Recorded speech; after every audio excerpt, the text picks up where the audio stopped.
सरगुजा संभाग में इन दिनों हाथियों के आतंक से ग्रामीण दहशत के साए में जीने को मजबूर हैं। दरअसल पिछले कई दिनों से सरगुजा जिले के उदयपुर वन परिक्षेत्र में 10 हाथी, तो वहीं लुंड्रा, अंबिकापुर, बतौली वन परिक्षेत्र में 3 हाथी ग्रामीणों के घरों को तोड़ रहे हैं, तो वहीं किसानों के फसलों को भी नुकसान पहुंचा रहे हैं। आज तड़के सुबह 4 बजे अंबिकापुर शहर से लगे ग्राम भकुरा में 3 हाथियों के दल ने मक्के की फसल की देखरेख कर रहे किशुन और उसकी पत्नी गुड्डी पर हमला कर दिया। वहीं किशुन की पत्नी को हाथियों ने कुचल दिया, जिसकी मौके पर ही मौत हो गई। तो वहीं मृतका का पति भागने में सफल रहा और किसी तरह हाथियों से बचते बचाते हुए गांव पहुंचे। तब कहीं जाकर गांव वालों को इसकी सूचना दी कि हाथियों का विचरण इस क्षेत्र में हो रहा है और उसकी पत्नी की मौत की जानकारी भी गांव वालों को बताया। वहीं ग्रामीणों की सूचना पर मौके पर पहुंची वन विभाग की टीम ने ग्रामीणों को सतर्क रहने की समझाइश दी। साथ ही मृतका के अंतिम संस्कार के लिए तत्काल 25,000 की आर्थिक सहायता राशि प्रदान की गई। वहीं वन विभाग द्वारा लगातार हाथियों के विचरण क्षेत्र में नहीं जाने की अपील भी की जा रही है, जिससे कि किसी भी तरीके से जान माल की हानि ना हो सके।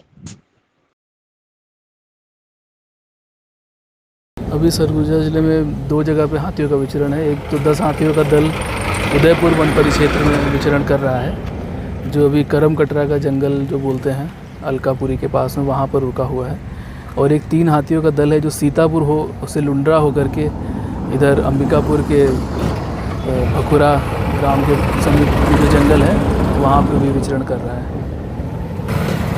रात में हाथी का मूवमेंट वो लुंड्रा की तरफ से हो रहा था। यहाँ पर सूचना भी दी गई थी और जैसा अभी मैं गया गांव वालों से मिला भी, तो उनका कहना है 1 बजे तक ये लोग पहरा दिए थे।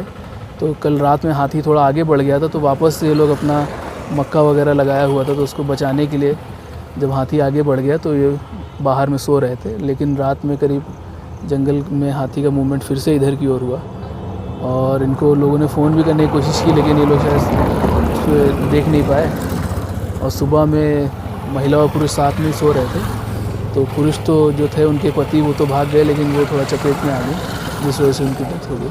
अभी वन हमला किस तरह से अभी मुस्तैद है वहाँ पे, क्या है? वन हमला उसको ट्रैक कर रहा है। रात में भी हम लोग कल से पूरा वहाँ से सीतापुर से ट्रैक करते हुए आ रहे हैं। शाम को मैं भी गया था, शाम को लुंड्रा में बासा में उसका पोजीशन था, तो वहाँ से हम लोग ट्रैक कर रहे थे।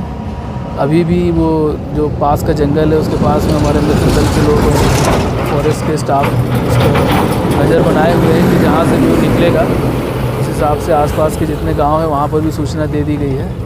तो रात में हमके पता ही नहीं चला कि मैंने हाथी आई से, तो हम सूझ गए। तो भोर में 4 बजे मैंने डारला हिलाइस ना डहुराला, तो माए के अरे बारह आएगी जंगली बारह तेकर मैंने हथकारे में उठ बैठे माए, तो पैर तरी वो दबके रहीस एगो ठर और दीगो हो मकई बारी हले रहीस।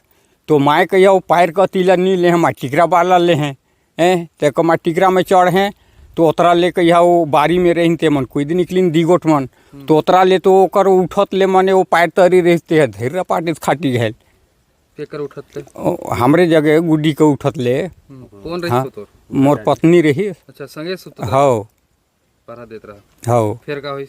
तेकर हुआ ले मैं भाग गए, तो फिर माए के इते ले देखे तकर माए के मन तो गेंदा का तीनों मन जुट गिने के जग, तो माए के नेरे अब वो तो जाते है तिहा माए काबर जाए मेरा हूँ। मैं के भागे हो तो मैं कहे घर बार लड़का वाला सूचना दे दो, तब घरे आए के कहे अरे हाथी ऐसे रे लड़का हो जाए भागा मैं कहता हूँ। तब ओतरा ले फिर किरली गोहायर होगी सुपर कती, तो फिर उते लेहन मने हम कहीं चला रहो मैं किंदर के जाई देखे ले भाग ले ही, तो जाबो देखे तब वही पाछू इंजोर होए ले तो गए देखे, तो वो जग तो है निरी साल के फेंक दे रही।